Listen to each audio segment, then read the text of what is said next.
arparadio.com की प्रस्तुति इतिहास का अभ्यास। वाचक स्वर पद्मा मणि। यूनानी आक्रमण यानी सिकंदर का आक्रमण।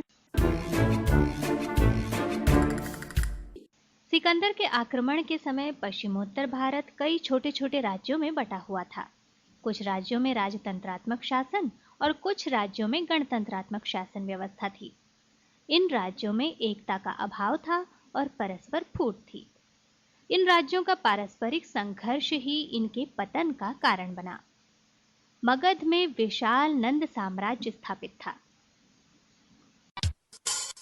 और अब बात सिकंदर की। सिकंदर 336 ईस्वी पूर्व में शक्तिशाली मकदूनिया साम्राज्य का शासक बना। सिकंदर फिलिप महान का पुत्र था। वो मात्र 19 वर्ष की आयु में सिंहासन पर बैठा। वो विश्व प्रसिद्ध यूनानी दार्शनिक अरस्तु का शिष्य था। सिकंदर योग्य सेनापति, दूरदर्शी एवं शक्तिशाली शासक था।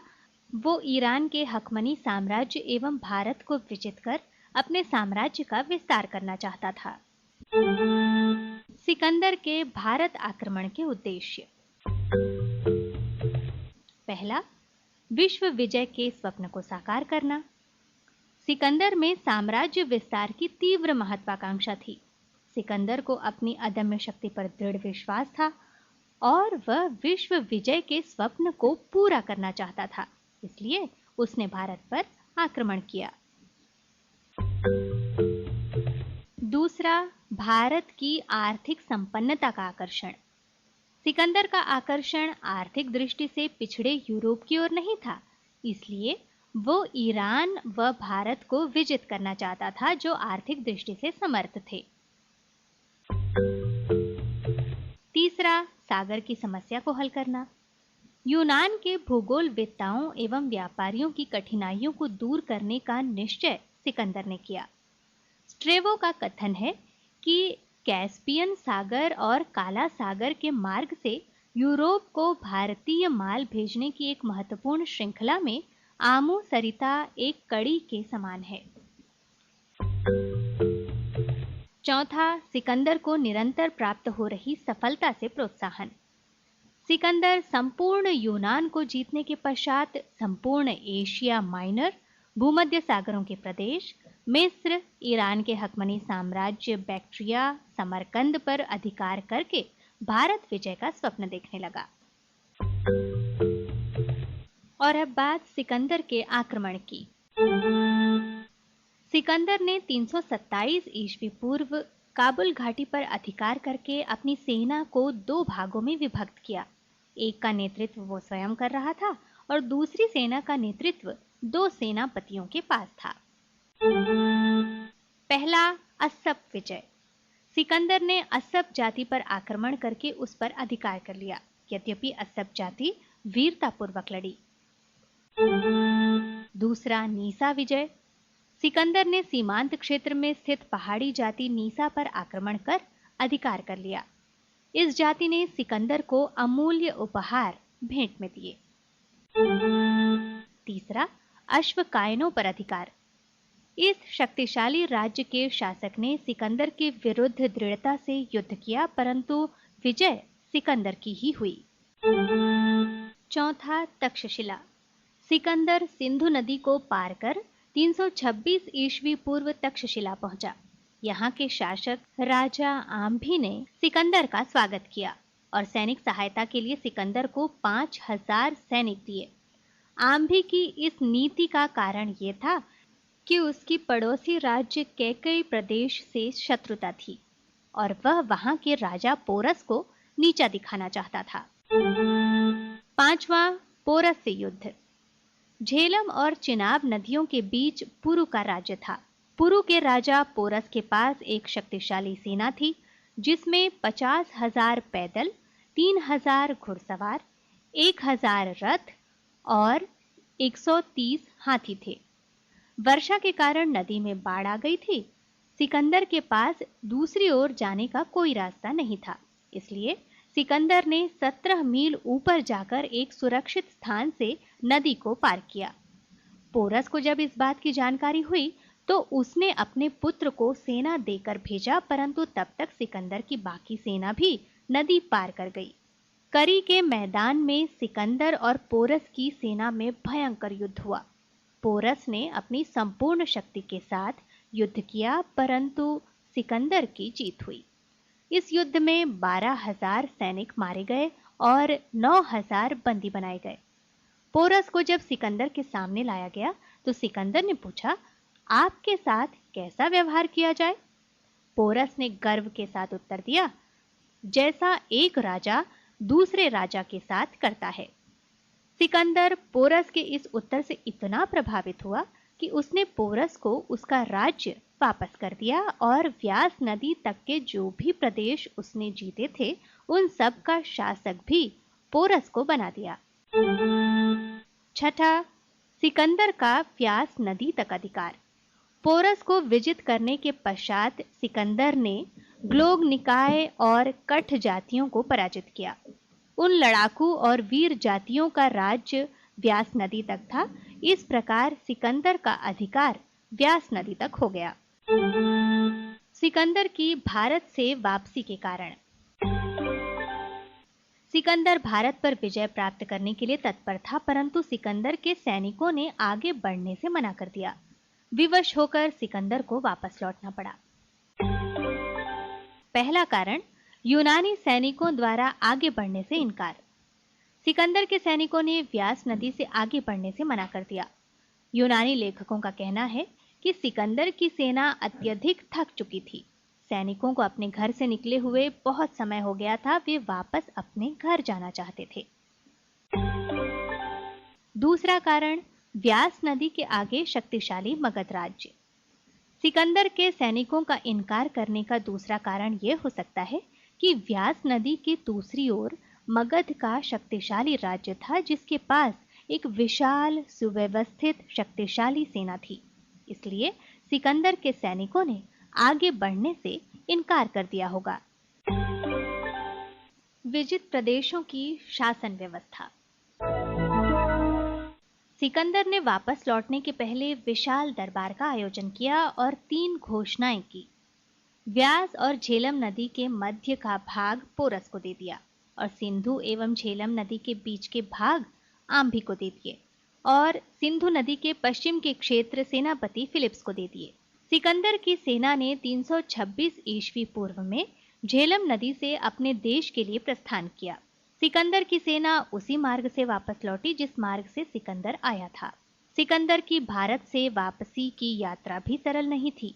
उसे मार्ग में शिवी, मालवा, क्षुद्रक, मैंसीकैनी आदि जातियों के साथ लड़ना पड़ा। सिंधु नदी के मुहाने पर पहुंचकर सिकंदर ने अपनी सेना को 2 भागों में बांटा।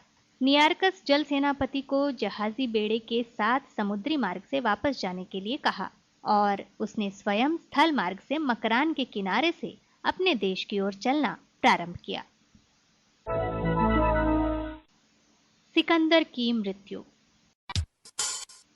बेबीलोन में सिकंदर को तीव्र ज्वर आ गया। 323 ईस्वी पूर्व में सिकंदर की अचानक बेबीलोन में मृत्यु हो गई। उस समय सिकंदर की आयु मात्र 32 वर्ष थी। इस प्रकार अत्यधिक पराक्रमी, वीर, कुशल योद्धा एवं दूरदर्शी मकदूनिया के शासक का अंत हो गया। उसका विश्व विजय का स्वप्न साकार न हो सका। सिकंदर की सफलता के कारण। निस्संदेह सिकंदर एवं उसकी सेना अत्यधिक पराक्रमी और शक्तिशाली थी। सिकंदर की विजय और भारतीयों की पराजय के कई प्रमुख कारण थे जो इस प्रकार हैं। पहला, भारत में राजनीतिक एकता का अभाव। सिकंदर के आक्रमण के समय उत्तर पश्चिम भारत छोटे छोटे राज्यों में बटा हुआ था।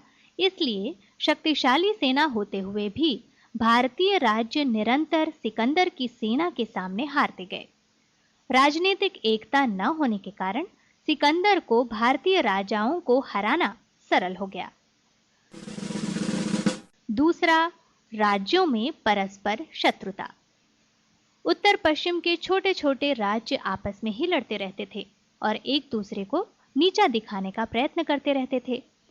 तक्षशिला के राजा आम्भी ने कैकेय के राजा पोरस को नीचा दिखाने के लिए ही सिकंदर को भारत अभियान के लिए आमंत्रित किया। पोरस के साथ युद्ध में भी राजा आम्भी ने सिकंदर को महत्वपूर्ण सहायता प्रदान की, जिससे सिकंदर के लिए भारतीय राज्यों को जीतना आसान हो गया। भारतीय राज्यों की उदासीनता। जब सिकंदर ने उत्तर पश्चिम भारत पर आक्रमण किया तो प्रत्येक राज्य पृथक रूप से युद्ध लड़ता रहा, परंतु सभी भारतीय राज्यों ने एक होकर संगठित रूप से उसका सामना नहीं किया। पूर्वी भारत में शक्तिशाली मगध साम्राज्य के शासक धनानंद ने उत्तर पश्चिम भारत के राज्यों को कोई सहायता प्रदान नहीं की, बल्कि वह मूक दर्शक बना देखता रहा। चौथा, सिकंदर का योग्य नेतृत्व। सिकंदर संसार के महान योद्धाओं में एक था। ऐसे अदम्य साहसी व्यक्ति विश्व में बहुत कम हैं जिन्होंने विश्व विजय का स्वप्न देखा और उसे पूरा करने का प्रयत्न भी किया। सिकंदर के पास एक शक्तिशाली, प्रशिक्षित एवं समस्त आधुनिक अस्त्र शस्त्र से पूर्ण सेना थी और वह स्वयं कुशल संगठनकर्ता एवं योग्य नेतृत्व प्रदान करने वाला शासक था। यूनानियों की विजय का कारण सिकंदर का नेतृत्व था, जो विश्व इतिहास में सबसे अदम्य साहसी सेनापति था। और अन्य कारण ये थे कि सिकंदर और पोरस के मध्य युद्ध के दौरान अत्यधिक वर्षा होने के कारण पोरस को हानि उठानी पड़ी। युद्ध स्थल पर पोरस की सेना के रथ के पहिए कीचड़ में फंस गए। धनुर्धारी सैनिक वर्षा के कारण तेज गति से बाण नहीं चला पाए। पोरस की हस्ती सेना यानी हाथी सेना ने अपने ही पैदल सैनिकों को रौंद दिया। ये कुछ आकस्मिक कारण हैं जिनके कारण सिकंदर की विजय हुई। सिकंदर के आक्रमण के प्रभाव। सिकंदर भारत में 19 माह तक रहा। वह आंधी की तरह भारत में आया और तूफान की तरह भारत से चला गया। कुछ विद्वान तो सिकंदर के आक्रमण के प्रभाव को आवश्यकता से अधिक महत्व प्रदान करते हैं और कुछ विद्वान बिल्कुल महत्व नहीं देते, परंतु सत्यता इन दोनों विचारों के मध्य में स्थित है। भारत पर सिकंदर के आक्रमण के प्रभाव इस प्रकार हैं। पहला, राजनीतिक एकता का उदय।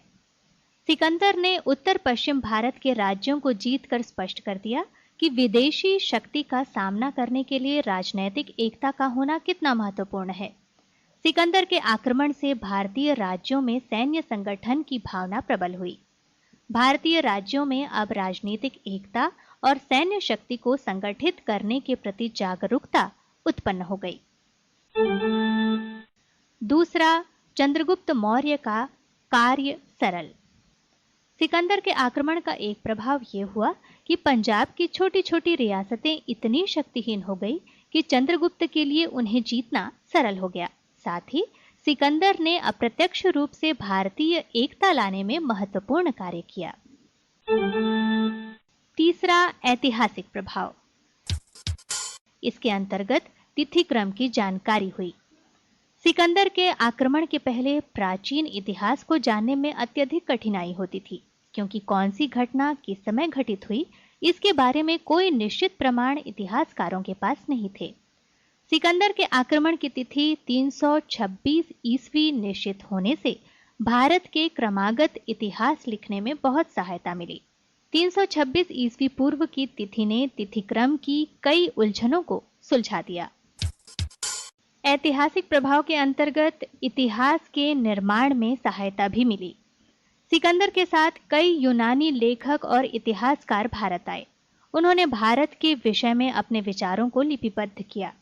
इनसे हमें पंजाब और सिंध की तत्कालीन परिस्थितियों का बहुत कुछ ज्ञान प्राप्त हुआ। यूनानी लेखकों ने जो लेखबद्ध किया उससे प्राचीन भारतीय इतिहास के निर्माण में महत्वपूर्ण सहायता मिली। चौथा, व्यापारिक प्रभाव। सिकंदर के आक्रमण ने भारत और पश्चिमी देशों के मध्य स्थलीय और जलीय मार्ग खोल दिए। यूनानी सेनाएं पश्चिम एशिया तथा ईरान को पार करती हुई भारत पहुंची थी। इस प्रकार उन्होंने अफगानिस्तान और ईरान होते हुए एशिया माइनर एवं पूर्वी भूमध्य सागर के किनारे बसे बंदरगाहों से उत्तर पश्चिमी भारत तक अनेक व्यापारिक मार्ग खोल दिए। पांचवा, यूनानी उपनिवेश। सिकंदर ने एशिया में कई यूनानी उपनिवेश बैक्ट्रिया, निकाय, हिंदुकुश में सिकंदरिया आदि स्थापित किए। ये बस्तियां यूनानियों के व्यापारिक केंद्र होने के साथ साथ यूनानियों की सैनिक छावनियां भी थीं। इन बस्तियों के यूनानी जीवन का सामान्य प्रभाव अपने सीमित क्षेत्र में भारत पर पड़ता रहा। छठवां, सांस्कृतिक प्रभाव। यूनानी और भारतीय संस्कृतियां एक दूसरे के संपर्क में आईं। यूनानियों ने भारतीयों को ज्योतिष एवं कला के क्षेत्र में प्रभावित किया। यूनानियों ने भी भारत में ब्राह्मणों, दार्शनिकों आदि के बारे में जानकारी प्राप्त की। उन पर भारतीय धर्म और दर्शन का प्रभाव पड़ा। सातवां, मुद्रा। भारतीयों ने मुद्रा निर्माण कला में यूनानियों से बहुत कुछ सीखा। अभी तक भारत की मुद्राएं बेडौल और लेख विहीन थी, परंतु यूनानी परंपराओं के प्रभाव स्वरूप भारतीय मुद्राएं लिपिबद्ध और सुडौल बनने लगीं।